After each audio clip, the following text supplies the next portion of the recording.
Assalamualaikum warahmatullahi wabarakatuh. Selamat pagi. Saya lanjutkan ya. Materi yang tadi saya jelaskan tentang penggunaan algoritma simplex untuk kasus minimize yang pada dasarnya masih menggunakan prinsip yang sama seperti sebelumnya, tapi ada sedikit modifikasi karena kasus yang dihadapi adalah kasus minimize. Ada dua pendekatan ya. Pendekatan yang pertama adalah dengan merubah fungsi objektif, kemudian kriteria optimalitas dan lain-lain tetap sama. Atau pendekatan yang kedua tidak merubah fungsi objektif, tapi menggunakan kriteria yang berkebalikan dengan pemilihan kriteria entering variabel pada algoritma simplex. Ingat yang berubah atau berkebalikan adalah kondisi di baris nolnya saja. Sedangkan kondisi baris untuk rasio dash dan lain-lain semuanya sama. Jadi minggu lalu sudah terlihat bahwa pada materi yang sebelumnya sudah terlihat bahwa hanya baris nol yang kebalikan tanda dari dua pendekatan. Selebihnya sama persis, operasi baris juga gitu. Nah, syarat dari atau bisa ndaknya dua pendekatan yang kita gunakan tergantung pada kendala dari LP yang kita miliki. Jadi masalahnya jelas minimize. Kendalanya yang saya contohkan di materi sebelumnya semua berbentuk kurang dari sama dengan. Nah, padahal belum tentu kan ya. Nah, sekarang saya kenalkan kalian. Nah, ini saya perkenalkan pada kalian metode Big M namanya. Ya, walaupun di sini saya contohkan ini untuk kasus minimisasi, tapi sebenarnya metode Big M ini bisa juga dipakai untuk kasus yang max. Spesifikasi dari metode Big M ini sebenarnya ada pada kemampuannya dalam mengatasi atau mengatasi kendala pertidaksamaan yang tandanya tidak hanya kurang dari sama dengan. Jadi ketika kamu bertemu dengan kendala yang bentuknya lebih dari sama dengan maupun kendala persamaan, nanti metode ini bisa mengatasi masalah yang muncul. Apa yang muncul sebenarnya akan saya jelaskan nanti ya. Jadi nanti kendala-kendala yang sifatnya lebih besar sama dengan ini akan memerlukan tambahan selain peubah excess ya. Kalau lebih besar sama dengan untuk merubahnya ke bentuk standar kan sudah saya jelaskan harus dikurangi dengan excess. Sedangkan sama dengan saya tidak jelaskan sama sekali harus diapakan. Nah, di sini ketemu ya. Nantinya dengan metode Big M, ketika kalian berhadapan dengan kendala yang lebih besar sama dengan dan yang sama dengan, nanti diperlukan peubah dummy yang sebenarnya tidak ada artinya sama sekali. Jadi kalau kendala yang kurang dari kemarin pakai slack ada artinya sisa. Kendala yang lebih besar sama dengan pakai excess artinya kelebihan dari terpenuhinya kebutuhan. Kalau pakai kendala sama dengan seharusnya kan sudah benar ya. Bentuk standar itu sama dengan ya. Kenapa masih perlu peubah dummy? Nah, nanti akan saya jelaskan di situ. Nah, di sini penambahan variabel dummy ini nanti sama sekali tidak ada artinya lain dengan excess maupun slack, sehingga dengan metode Big M ini prinsipnya nanti dummy ini akan diberi penalti sebesar-besarnya supaya tidak terpilih di solusi yang paling akhir. Nah, ini akan saya ilustrasikan pemanfaatan metode Big M pada kasus Bevco ya. Jadi Bevco ini memproduksi soft drink ya, rasa orange yang sebenarnya campuran dari soda rasa jeruk dan jus jeruk yang isi per botolnya 10 oz. Nah, di sini ada aturan ya bahwa di dalam kemasan per botolnya itu harus ada kandungan gula dan vitamin C sesuai batas. Ya, kalau gula batasnya adalah batas maksimum. Karena kalau lebih nggak bagus ya. Sedangkan vitamin C butuhnya requirement minimum. Jadi di situ harus ada paling sedikit sekian gitu ya. Nah, dan dibutuhkan biaya tertentu untuk membeli bahan. Bahannya apa? Ya ini campuran soda dan jus jeruk.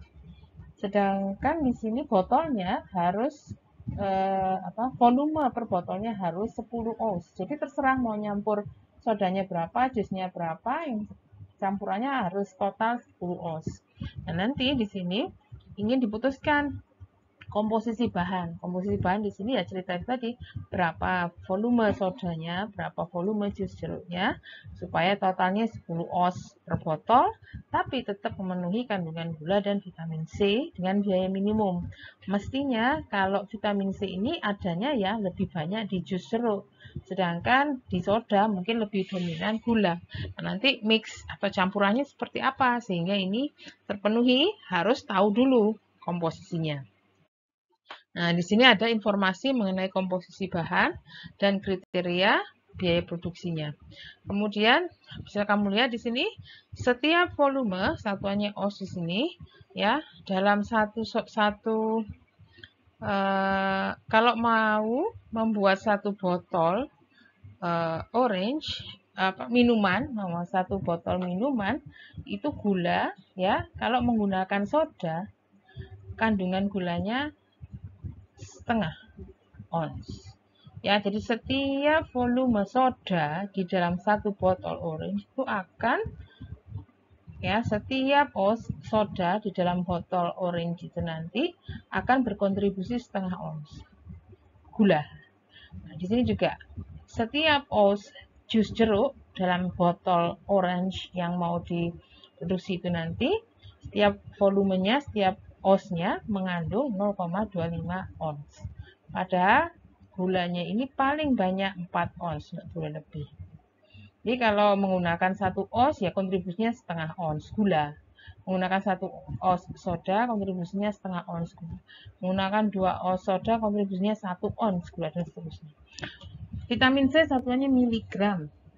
Di sini sama dengan tadi. Setiap oz soda di dalam botol kemasan orange itu akan berkontribusi 1 miligram vitamin C. Jadi kalau kamu menggunakan 2 oz ya akan ada 2 miligram vitamin C. Sedangkan untuk jus jeruk jauh lebih banyak. Lihat nih. Di setiap oz kandungan vitamin C-nya 3 miligram. Ya, 1 oz 3 mg, 2 oz 6 mg dan seterusnya.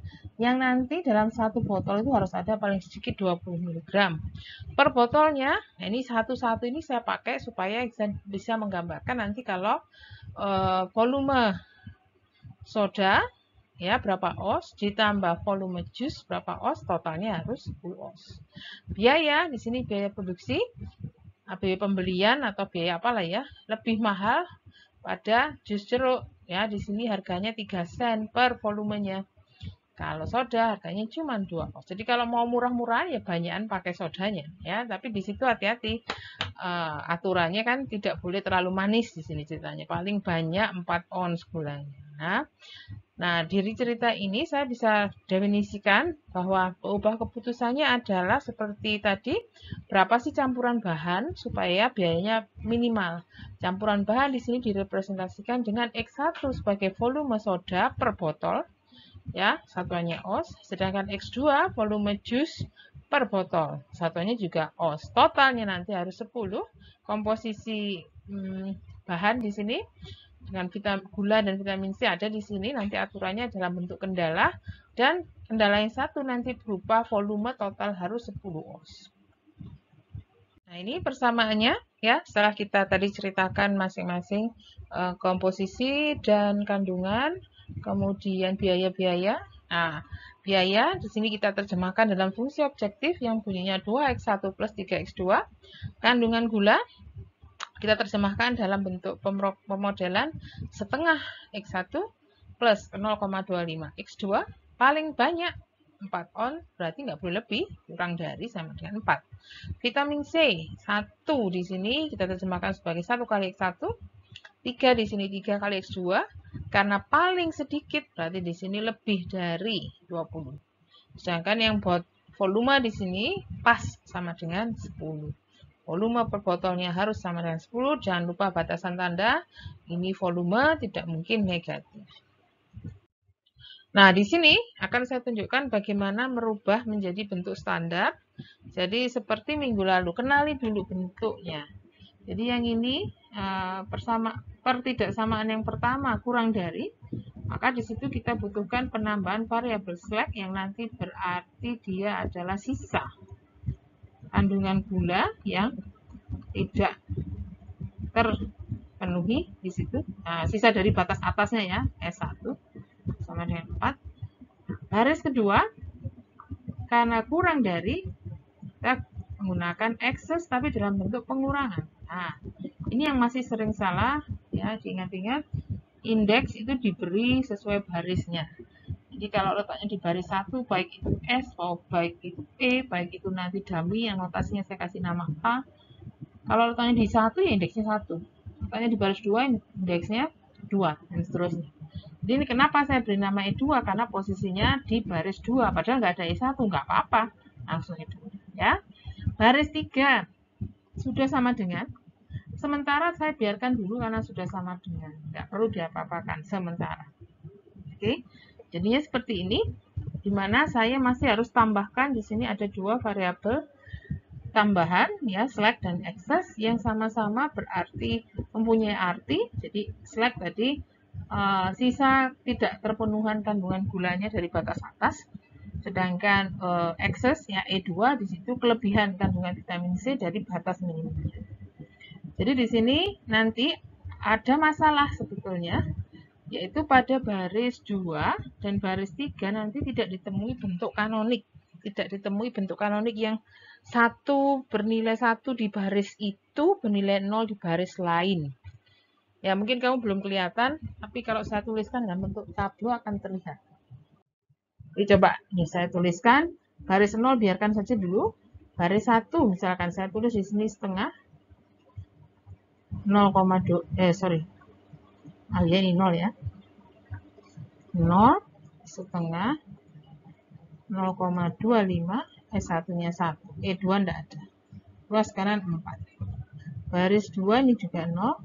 Nilainya 1, 3. Enggak ada S1, ada langsung E2 minus tapi sama dengan 20 luas kanan. Baris 3 1, 1. Tidak ada S1, E2 juga enggak ada. Luas kanannya langsung 10.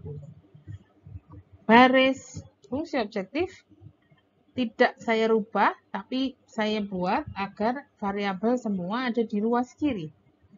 Jadi Z min 2x1 min 3x2 sama dengan 0. Sehingga saya nulisnya di sini Z-nya 1, X1 variabelnya dengan koefisien min 2, X3 dengan koefisien min 3. S1 0, E2 0, luas kanan juga masih 0.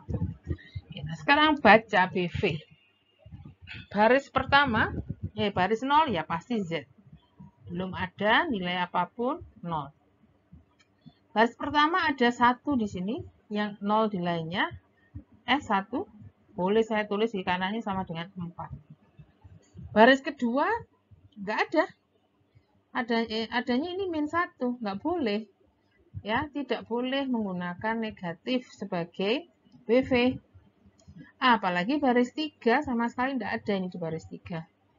Ya, jadi di sini ada masalah bentuk standar yang ini secara apa adanya kita tuliskan di tablo tidak membentuk atau tidak ditemukan bentuk kanonik pada baris 2 dan baris 3 yang secara konsekuensinya tidak bisa kita tentukan basic variabelnya. Ya, jadi saya lengkapi tulisannya di situ. Baris 2, baris 3, not available, tidak ada BV di situ. Nah, sekarang bagaimana mengatasinya? Nah, itu tadi yang saya bilang di awal, bahwa nanti digunakan variabel dummy pada kendala yang menggunakan excess dan kendala sama dengan. Nah, penggunaan dummy inilah yang nanti berusaha menciptakan bentuk kanonik di baris yang bermasalah. Ya, jadi yang bermasalah kan hanya baris 2. Di baris 1 sudah nggak usah diapa-apakan, biarkan saja. Baris 3 juga bermasalah, nanti kita perlu tambahkan variabel dummy. Ya. Jadi kalau mau saya tulis lengkapnya, baris 2 itu nanti harus begini. Ya, min E2, saya tambahkan dummy, tadi saya sudah sempat singgung, namanya A. Karena posisinya di baris 2, saya beri nama A2. Sama dengannya 20 tetap. Baris 3, X1 plus X2, nggak ada apa-apa kan di sini. Saya tambahkan A3, dummy 3. Karena letaknya di baris 3. Sehingga tablomu nanti nambah kolom. Kolomnya tidak hanya sampai E2, tapi nanti ada tambahan kolom A2 dan A3. Bagaimana dengan baris 1? Tetap. Bagaimana dengan fungsi objektif? Tetap. Hanya di bagian A2 dan A3 nanti 00 gitu saja. Oke, ini ya tadi bentuk penambahan yang saya sebutkan. Di baris 0, baris 1 tidak ada tambahan apapun, tetap. Baris 2 dan 3 ada tambahan, baris 2 A2, baris 3 A3. Jangan lupa ini juga dimasukkan dalam batasan tanda, nilainya nanti tidak boleh negatif, tapi dia tidak punya arti. Ya, tidak bisa berarti sisa, tidak bisa berarti kelebihan, karena ini tadi sudah benar, sampai sini itu sudah benar artinya. Kelebihan. Jadi ini sebetulnya cuma membantu saja supaya ditemukan bentuk kanonik. Alasannya lihat di slide setelah ini. Oke, jadi bentuk standar yang seperti ini sudah dengan tambahan A2 dan A3 akan coba saya transfer posisinya ke tableau supaya jelas posisi yang saya maksud dengan BV ya tadi ya. Jadi saya mulai dari baris 0. Baris 0 itu miliknya Z ya, Z itu 1 di sini, min 2 karena sudah saya bawa ke kiri. Koefisien X1-nya min 2X1, min 3X2 sama dengan 0. Tidak ada S1, E2, dan seterusnya ini tidak ada. Dan baris 1. Baris 1 posisinya di sini tidak ada Z.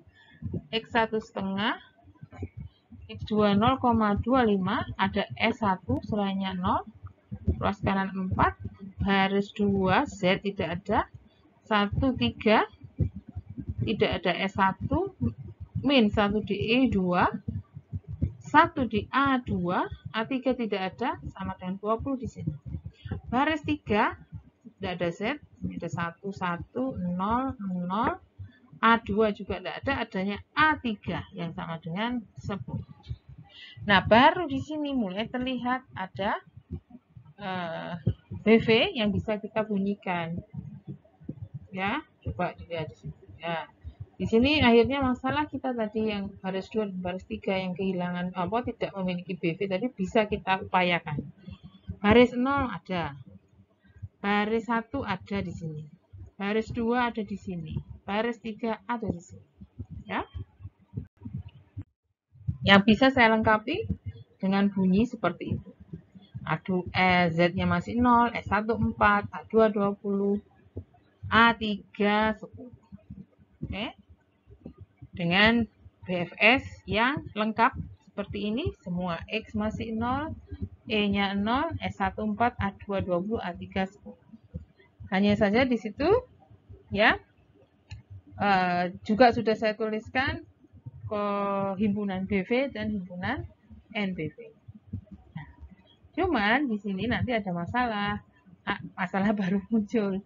A2 dan A3 itu kan tadi hanya dummy.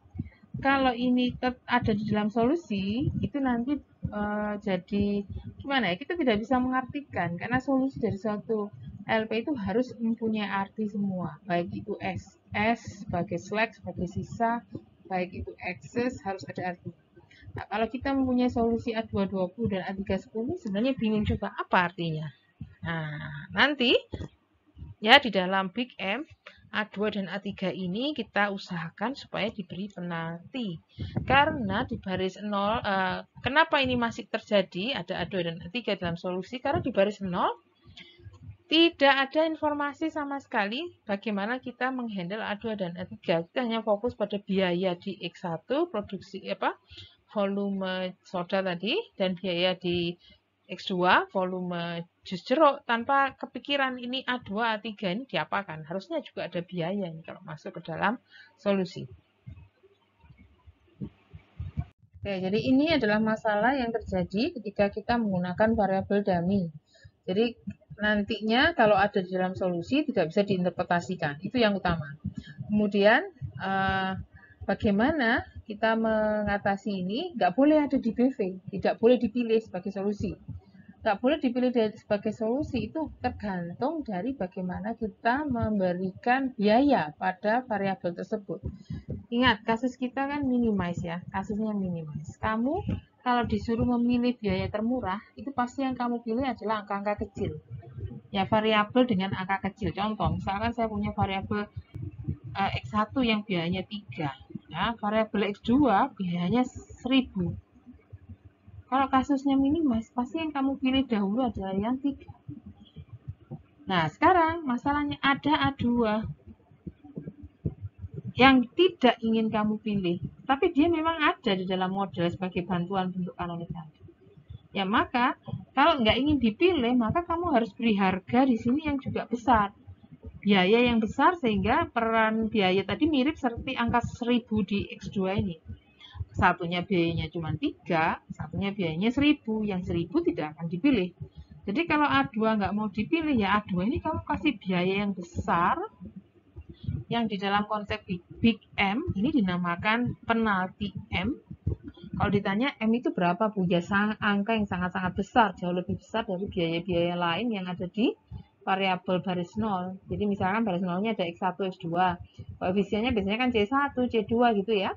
Sekarang kalau sudah disebut M, artinya M itu jauh lebih besar dari CC yang ada di situ. Ya.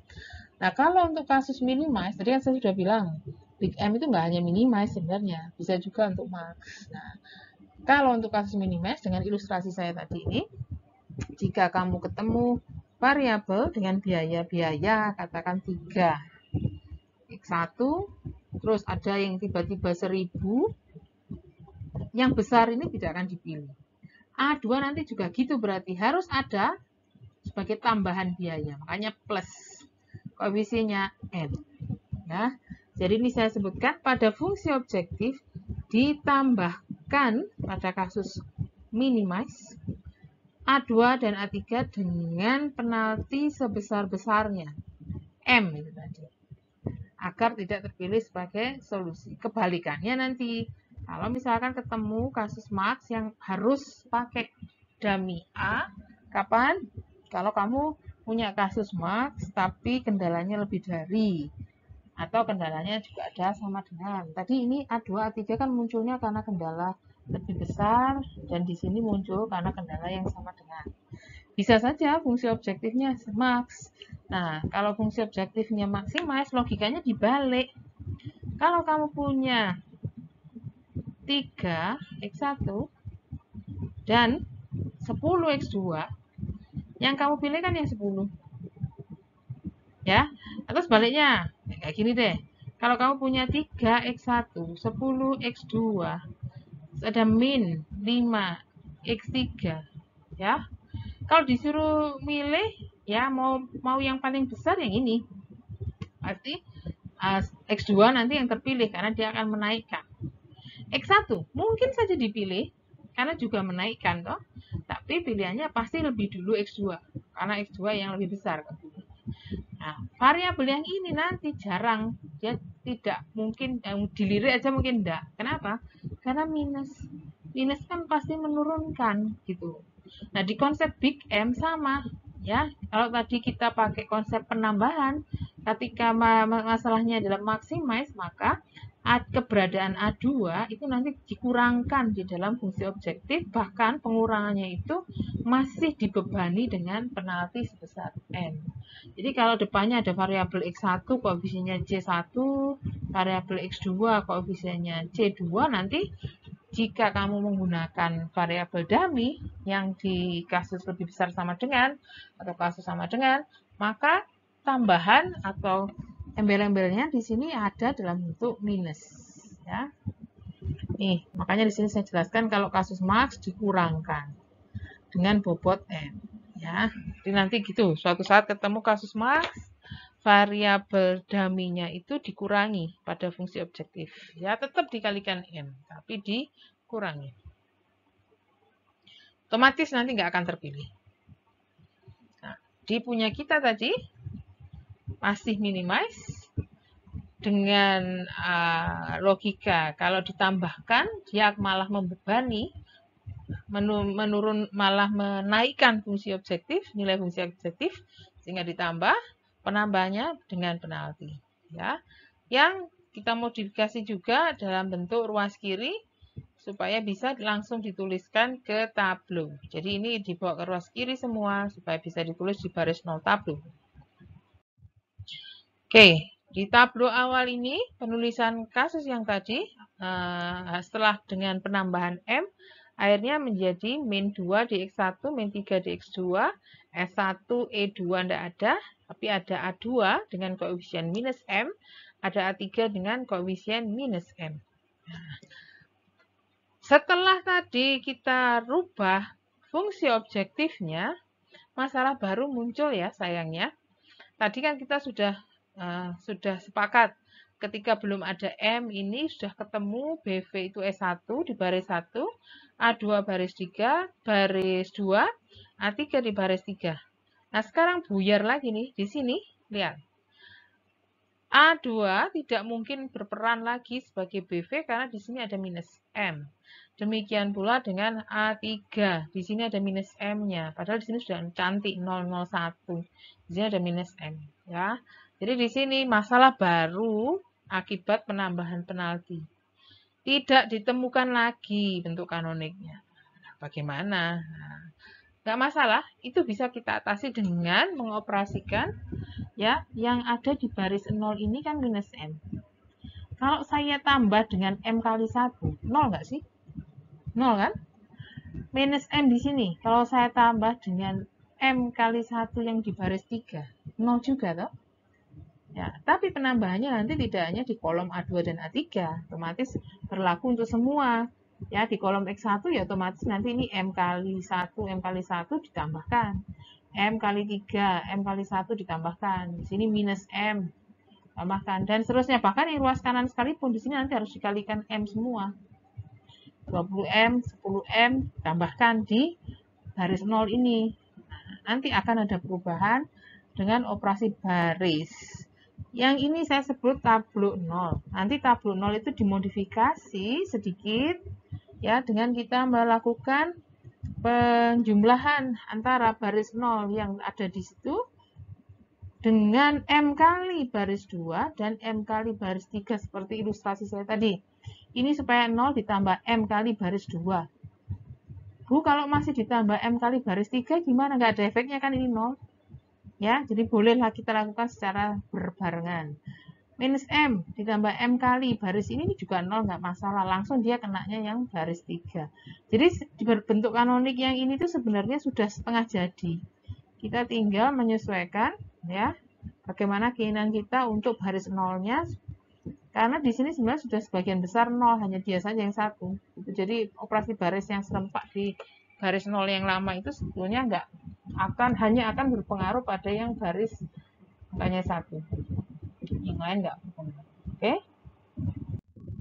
Jadi ini yang saya lakukan ya, operasi barisnya. Saya bisa coba dulu yang di A2 dan A3. A2 bunyinya kan minus M di atas. Plus M kali baris 2 angkanya 1. Plus M kali baris 3 angkanya 0. Lihat ini deh. Maka bisa saya pastikan 0. Oke? Untuk yang kolom A3 caranya sama. Di A3 itu lihat ini minus M plus M kali baris 2 0 baris 2 plus M kali baris 3 baris 3 nya 1, hasilnya juga 0 cek random aja yang X2 ya, X2 coba kamu di atas X2 itu nilainya min 3 plus M kali baris 2 nilainya 3 plus M kali baris 3 nilainya 1. Ininya menjadi min 3, tetap M-nya ada 4. Nah, ini yang tertulis di sini. 3 plus 4M. Ruas kanan? Langsung ruas kanan, lainnya kamu coba sendiri. Baris atas ya, baris 0 di tablo pertama ya, ruas kanan itu 0 plus 20 M kali 20 plus M kali 10. Jadi nanti baris 0 ruas kanan di baris 0 tablo baru ini akan berbunyi 30. Ya, lengkapnya. Nah, dari sini akan terlihat lagi mana BV-nya di setiap baris. Z sama dengan 30M. S1 sama dengan 4. A2 tuh kan, A2 atasnya kan sudah 0. Boleh baru kamu bilang A2 20. A3 10. Oke, jadi ini sudah siap untuk, ini belum solusi loh ya, ini masih persiapan untuk melakukan identifikasi apakah ini tableau optimal atau suboptimal. Kalau optimal selesai, kalau suboptimal kita lakukan operasi baris lagi mendapatkan tableau berikutnya. Oke, ini adalah tableau setelah kita identifikasi BV-nya. Yang boleh kita lanjutkan dengan penentuan apakah ini sudah optimal atau belum. Berdasarkan kriteria optimalitas yang kita sesuaikan dengan masalah minimize di sini. Ini masalahnya kan masalah minimize ya. Kita balik kriterianya atau di sini saya mengarahkan kalian untuk menggunakan pendekatan kedua, di mana sesuaikan aja. Di waktu awal saya jelaskan di Algoritma Simplex, koefisien di baris 0 itu artinya negatif, positif itu apa? Koefisien positif artinya dia akan menurunkan Z. Koefisien negatif artinya dia akan menaikkan Z. Kasus minimize, kalau masih ada yang bisa dipakai untuk menurunkan, belum selesai. Kalau sudah tidak ada yang bisa dipakai untuk menurunkan Z, berarti sudah selesai, atau sudah optimal. Lihat di sini kasusnya. Bu ada M-nya. Nah, ini sekarang. Ada penjelasan saya di bawah ini tentang arti M. Jadi M itu adalah bilangan yang sangat-sangat besar, sehingga ya tidak akan kalah dengan selalu menang terhadap koefisien yang bukan M. Berapapun koefisien yang bukan M, mau itu negatif atau positif, tidak akan ada artinya. Karena angka M ini selalu menang. Ya, contoh saja misalkan M-nya 1 juta. Jadi min 2 plus 2 juta kan jadinya kalau itu yang plus 2M. Pasti tetap positif, gitu ya. Tapi kalau saya ketemu min 2M, atau plus ya, ini plus 2 min 2M, 2M-nya 2 juta, ya jadi negatif toh. Nah, jadi di sini negatif atau positifnya itu sangat tergantung oleh koefisien M-nya. Di situ saya tuliskan, kalau kamu punya min 2 plus 2M itu positif, min 3 plus M, 4M itu juga positif, baru kalau ketemu minus M, nah ini yang akan bilang ini negatif. Ya. Dan posisi relatifnya, min 3 plus 4M ini jauh lebih besar dari min 2 plus 2M. Jadi kalau ditanya yang mana yang paling menurunkan Z-nya nanti, ya koefisien miliknya X2, karena disitu punya min 3 plus 4M. Jadi ini menjadi kolom pivot yang nanti menyebabkan X2 masuk ke BV, menggantikan salah satu dari A2 atau A3 yang kita pilih berdasarkan rasio tes. Rasio tes sudah saya tuliskan di situ, pada baris 1 itu 4 dibagi 0,25 hasilnya 16. Baris 2, 20 bagi 3 hasilnya 20/3, 6, sekian. Baris 3, 10 bagi 1 hasilnya 10. Pemenangnya yang ini, ya, yang baris 2, karena 20/3, 6, sekian, nilainya paling kecil dari 3 yang rasio tes yang kita lakukan. Ya, jadi nanti BV-nya yang tadi berbunyi S1, A2, A3 akan berganti menjadi S1 tetap, A2-nya ganti X2. Ya, karena sudah digantikan oleh X2. Nih, bagaimana cara merubah supaya bentuk irisan dari baris dan kolom pivot, atau terutama kolom pivotnya, bernilai 1 di sini, 0 di yang lain. Sama caranya dengan yang kemarin. Cuman hati-hati saja dengan baris 0, karena baris 0 di situ ada unsur min 3 plus 4M, tapi kalau kalian sudah menghafal caranya seperti yang saya pernah jelaskan, nggak akan kesulitan. Jadi koefisien di baris pivot ini nanti akan jadi pembagi di sini. Sedangkan koefisien yang ada di sini, dan di sini nanti jadi pengali untuk pengurangannya. Nanti saya tunjukkan di slide selanjutnya. Jadi saya fokus dulu ke baris 2 supaya menjadi 1 di sini kan harus dibagi 3. Yang dibagi 3 tidak hanya kolom X2 semuanya, ya. Jadi nanti di sini di sepertiga. Tetap 0, di sini min sepertiga, 0 di sini 20/3. Ya. Silahkan tetap tulis pecahan karena kalau koma-koma kadang riskan. Pembulatan ya. Nah, ini adalah hasil selengkapnya dari perhitungan operasi baris yang membuat angka di baris 3, baris 2, kolom X2 menjadi 1 ya. Yang akhirnya baris ini nanti kita jadikan alat untuk menolkan yang lain-lainnya. Nah, caranya seperti yang sudah saya jelaskan minggu lalu. Jadi, kamu manfaatkan angka yang ada di sini. Jadi ya, dengan bantuan baris baru yang sudah terbentuk, sini jika saya punya min 3 plus 4M biar jadi 0 di sini, harus dikurangi dengan bilangan yang sama-sama min 3 plus 4M. Ya, biar jadi bunyinya tetap min 3 plus 4M harus dikali 1. 1 posisinya miliknya baris 2 pivot yang sudah kamu buat menjadi 1 di sini. Baris 2 tabel 1. Ya, jadi pasti 0 nanti di situ. Bisa saya ilustrasikan untuk kolom X2. Ini tadi sudah ada min 3 plus 4M, min 3 plus 4, min 3 plus 4M kali 1, pasti 0, karena angkanya sama. Ya.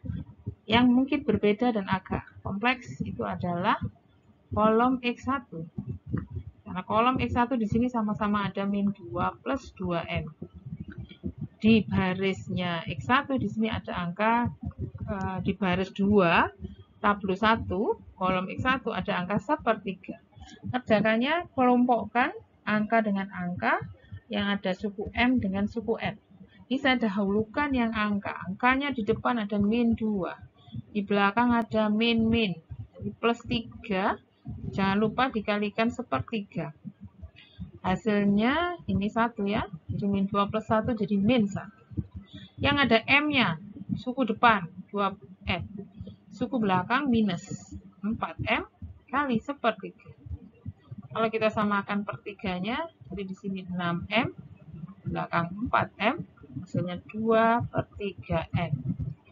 Kalau mau dituliskan dalam bentuk yang sepertiga sama-sama ada sepertiganya, baik di sini maupun di sini, ya jadikan 1 aja, sepertiganya di depan, ya, yang ada unsur M tinggal, atau yang min 1 jadi min 3, 2/3M jadi tinggal 2M.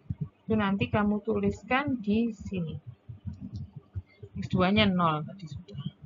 Saya langsung ke ruas kanan. Yang lain silakan dicoba sendiri. Nanti saya perlukan tempatnya untuk penjelasan. Di ruas kanan, ya, pada baris 0 yang lama, yang atas, isinya 30M. Pada baris 2, di sini adalah angka 20/3. Kita tidak mempunyai pasangan angka yang bukan M ya. Yang bukan M angkanya hanya ada 1. Saya tuliskan langsung di atas. Plus 3 kali 20/3. Jadi sudah dapat angkanya 20. Sekarang saya buat yang suku M. Suku pertama plus 30M. Suku kedua minus ya, minus 4M kali 20/3.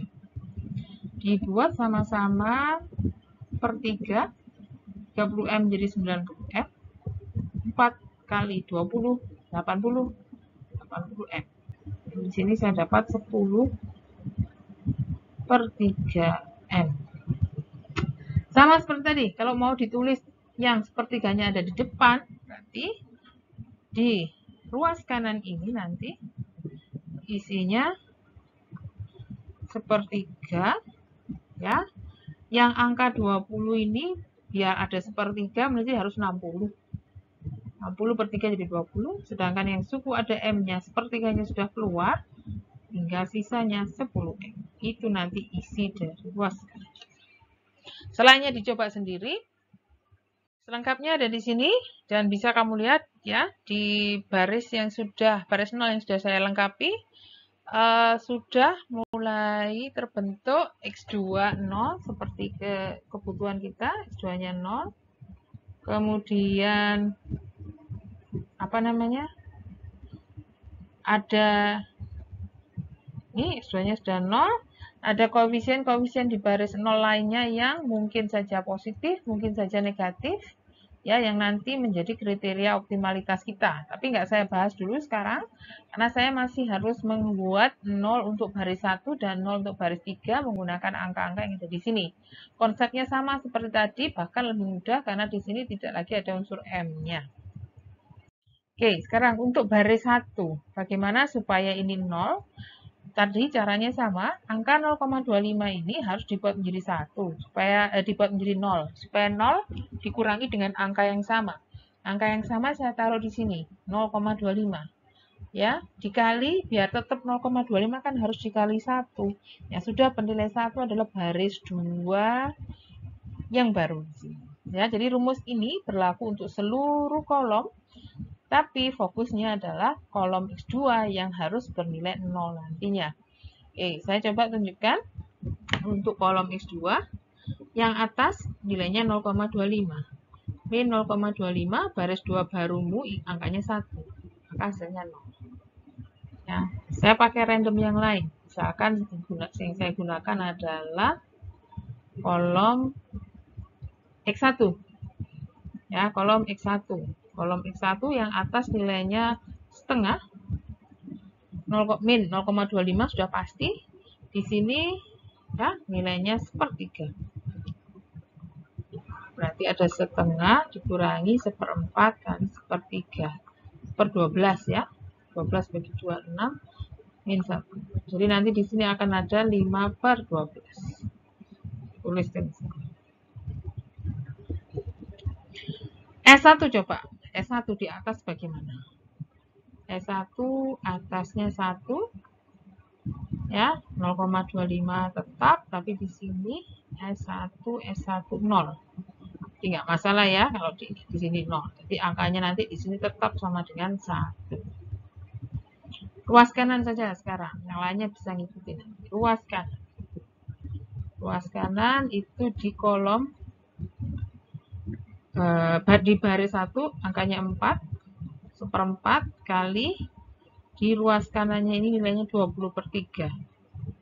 Oke, per 12 lagi jatuhnya ya. Misalkan saya jadikan 12, 48 min 20. Jadi 28/12 atau dikecilkan menjadi bagi 4 7 bagi 4 3. Oke, jadi nanti di situ isinya selengkapnya seperti ini. Ya. Untuk baris 1. Untuk baris 3 sama caranya, tinggal kita rubah ini angka-angka koefisiennya supaya sesuai dengan tujuan kita mengenolkan ini. Jadi sekarang yang mau dinolkan nanti yang ini. Dan kebetulan 1 ya, 1 gampang, nanti berarti tinggal dikurangi saja. Oke, jadi seperti tadi, karena ini sudah 1, ya, tinggal dikurangi saja sebenarnya. Tapi ketika kita ingin konsisten dengan penotasian seperti yang tadi sebelum-sebelumnya, maka saya tuliskan di sini baris 3 yang baru adalah baris 3 yang lama di sini dikurangi 1 kali baris ya yang sudah nilainya 1 di sini. Jadi posisi baris ini selalu dipakai untuk penentu pengenolan. Jadi selalu dipakai baris 2 pivot itu selalu dipakai pada operasi baris yang manapun. Nah, tinggal ngurangi aja toh. Ya, mengurangkan baris 3 yang lama dengan baris 2 yang ada di sini, hasilnya adalah baris 3 yang baru. Jadi bisa saya tuliskan untuk Z-nya ini tetap 0. Untuk X1 atasnya kan 1 dikurangi baris 2 di sini sepertiga. 1 kali sepertiga. Berarti hasilnya 2/3. Saya tuliskan di sini 2/3. Untuk X2 di atas nilainya 1 ya, tujuan kita supaya 0. Baris ini 1 betul terpenuhi 0. Coba random yang belum saya coba A2 misalkan. Kolom A2 di sini 0. 0. Di sini kolom A2 sepertiga. Kurangi 1 kali sepertiga. Hasilnya jadi min sepertiga. Minus. Min sepertiga. Oke. Ruas kanan di atas 10 dikurangi yang di sini dikurangi 20/3 kali 1 ya depannya sebenarnya. Hasilnya adalah 30/20/3, 10/3. Oke. Selengkapnya ada di Sini. Ini selengkapnya yang sudah bisa saya telusuri mana BV di setiap baris. Jadi untuk Z di baris pertama ya sama dengannya ini semua. Baris kedua, baris 0, maaf baris 0, Z-nya baris 0, baris 1 S1 nilainya 7/3. Baris 2 ada X2 nilainya ada 20/3. Baris 3 ada A3 nilainya 10/3. Nah, ini selengkapnya tinggal kita coba periksa. Apakah ini sudah memenuhi kriteria optimalitas? Jawaban saya belum. Indikator yang pertama adalah di dalam solusi masih ada A3. A3 ini kan nggak boleh, A itu nggak boleh ada di solusi. Selama masih ada di dalam solusi, sebetulnya itu solusinya belum optimal. Yang kedua, baris 0. Tadi sudah saya bilang kriteria optimalitasnya minimize ya, dicari ya. Kalau ada positif justru itu masih bisa menurunkan. Kalau sudah negatif semua selesai. Nah, kamu lihat sendiri di sini, yang negatif itu masih ini saja. Sedangkan yang lainnya di sini plus 2M, di sini M masih positif semua. Jadi masih bisa diteruskan untuk mencari solusi yang lebih baik. Ya, lagi Z-nya. Z-nya di situ masih 60 plus 10M/3. Ingat, M itu kan angka-angka besar. Jadi kalau masih ada tambahan 10M, ya besar sekali itu Z-nya. Ya, relatif terhadap 60. Jadi kalau masih ada M-nya juga menunjukkan bahwa itu Z-nya belum optimal. Jadi untuk Big M ada 3 indikator, dia belum optimal. Yang pertama, BV-nya masih memuat variabel dummy. Yang kedua, variabel di baris 0 juga masih belum. Ya, kalau kasus minimize masih ada yang positif. Misalkan kasus maximize masih ada yang negatif. Dan yang ketiga, di ruas kanan. Ruas kanannya masih ada M-nya. Oke, jadi semua ada di sini sehingga tidak bisa saya putuskan ini optimal. Ya, karena belum optimal, ya lanjut lagi rasio tes, pilih kolom, rasio tes, operasi baris. Ya, jadi di sini tidak saya tunjukkan, bisa kamu coba sendiri. Langkah berikutnya sebenarnya bisa dilihat dari yang paling positif itu ada di X1, ya 2M di sini M. Kemudian rasio tes bisa kamu lanjutkan dengan melakukan rasio antara 7/3 dengan 5/12, 20/3 dengan 1/3, 10/3 dengan 2/3 untuk memperoleh mana yang harus dikeluarkan dari BV. Coba sendiri saja. Ya, hasilnya tablo yang kedua ini. Tablo yang kedua ini adalah operasi baris yang telah saya lakukan, walaupun tidak saya jelaskan detail ke kalian. Tapi saya bisa informasikan ke kalian 3 indikator tadi semuanya sudah tidak kita temukan di sini. Yang pertama, baris 0. Lihat, ini ada min 2M, ini ada min 2M. Di sini 0 semua. 0, 0, 0, minus, minus, minus. Walaupun koefisiennya di sini plus, plus tapi kan kalah dengan min 2M, kalah dengan min 2M. Ini min 2M/2, min 2M/2 sama ya, tapi sama-sama negatifnya yang jelas. Nah, clear, tidak ada lagi yang bisa dipakai untuk menurunkan Z. Kemudian, ruas kanan, Z sama dengan 25. Loh, nggak ada M-nya sudah. Kan M tadi memperbesar nilai Z. Karena sudah nggak ada M, ya ini nilai terkecil ya. Yang ketiga, sudah tidak ada A di dalam solusi. Jadi di sini kamu baca, S1 sama dengan 1/4. Baris 2 ada di X2, 1. X2 sama dengan 5. Baris 3 ada di X1, sama dengan 5. Nah, selesai. Sudah, ini memang tidak ada lagi yang bisa dipakai untuk memperbaiki karena sudah yang paling baik. Jika ditanya solusi lengkapnya, jawab. Ya, itu tadi masalah BEVCO atau orange, membuat orange buat minuman itu tadi. Solusinya X1 sama dengan 5, X2 sama dengan 5, balik ke permasalahan. X1 tadi adalah campuran jusnya, campuran sodanya, 5 oz berarti satunya. X2 campuran untuk jus orange-nya juga 5. Kalau ditambah betul ya 10. Ya, jadi di situ akan kita pakai untuk interpretasi bahwa ketika ingin mendapatkan biaya produksi yang paling murah, berapa murahnya di sini 25 sen, maka harus digunakan campuran 5 oz soda jeruk dan 5 oz jus jeruk yang mencapai requirement sesuai aturan. Jadi yang tidak sampai terpenuhi betul gulanya nggak sampai batas atas, masih ada nyisa 1/4 di sini. Sedangkan vitamin C-nya kayaknya pas karena vitamin C itu ditunjukkan kelebihannya oleh excess, di mana excess-nya di sini sama dengan 0. Excess itu kelebihan dari requirement minimum ya. Requirement tadi kan lupa saya tadi berapa, di sini pas tercukupinya.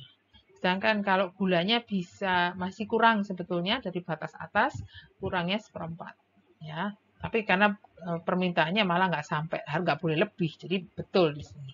Sedangkan A2 dan A3 memang harus sama dengan 0. Oke, jadi untuk pertanyaan mengenai metode Big M silahkan di dokumentasi, dicatat dulu. Nanti saya bisa disampaikan pada sesi Zoom. Silahkan jika ada yang mau ditanyakan. Terima kasih atas perhatiannya. Assalamualaikum warahmatullahi wabarakatuh.